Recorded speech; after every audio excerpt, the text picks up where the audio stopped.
Assalamualaikum warahmatullahi wabarakatuh. Perkenalkan, nama saya Mustika, angkatan 17, kelompok 2, nomor daftar hadir 19. Pada kesempatan kali ini, saya akan menyampaikan mengenai Learning Journal Anti Korupsi. Apa itu korupsi? Secara garis besar, korupsi adalah kegiatan yang secara melawan hukum merugikan negara untuk memperkaya diri sendiri atau orang lain atau korporasi sehingga dapat dikatakan perbuatan tindak pidana. Adapun dampak negatif dari korupsi, secara umum akibat korupsi adalah merugikan negara dan merusak sendi-sendi kebersamaan, serta memperlambat tercapainya tujuan nasional, diantaranya pada tata ekonomi seperti pemborosan sumber-sumber, larinya modal ke luar negeri, gangguan terhadap perusahaan dan gangguan penanaman modal, pada tata sosial budaya seperti revolusi sosial dan ketimpangan sosial, pada tata politik seperti ketidakstabilan politik, pengambil alihan kekuasaan, hilangnya bantuan luar negeri, dan hilangnya kewibawaan pemerintah. Sedangkan pada tata administrasi seperti tidak efisien, kurangnya kemampuan administrasi, hilangnya keahlian, hilangnya sumber-sumber negara, keterbatasan kebijaksanaan pemerintah, dan pengambilan tindakan-tindakan represif. Korupsi dapat terjadi karena ada niat, kemampuan, kesempatan, dan target. Adapun ciri-ciri korupsi, yang pertama, dilakukan lebih dari satu orang. Yang kedua, merahasiakan motif atau ada keuntungan yang diraih. Yang ketiga, berhubungan dengan kekuasaan atau kewenangan tertentu. Yang keempat, berlindung di balik pembenaran hukum. Yang kelima, melanggar kaidah kejujuran dan norma hukum. Yang keenam, mengkhianati kepercayaan.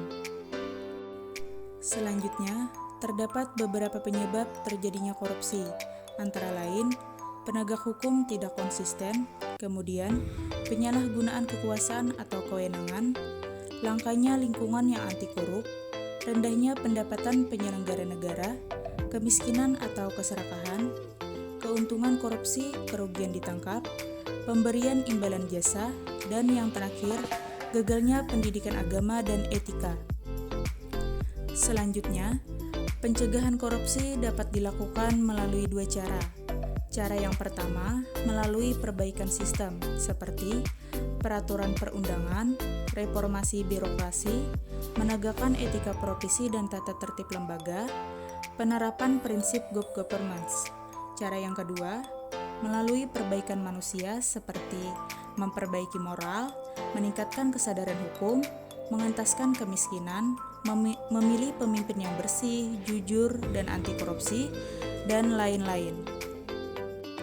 Selanjutnya, terdapat beberapa jenis-jenis korupsi. 1. Kerugian keuangan negara. 2. Suap menyuap. 3. Penggelapan atau penyalahgunaan dalam jabatan. 4. Pemerasan. 5. Perbuatan curang. 6. Benturan kepentingan dalam pengadaan. 7. Gratifikasi. Selanjutnya, identifikasi nilai-nilai dasar anti korupsi. Yang pertama, jujur. Kedua, peduli. Ketiga, mandiri. Keempat, disiplin. Kelima, tanggung jawab. Keenam, kerja keras. Ketujuh, sederhana. Kedelapan, berani. Dan yang kesembilan, adil. Hanya itu yang dapat saya sampaikan. Salah hilaf mohon maaf. Semoga bermanfaat untuk kita semua. Terima kasih. Saya akhiri. Wassalamualaikum warahmatullahi wabarakatuh.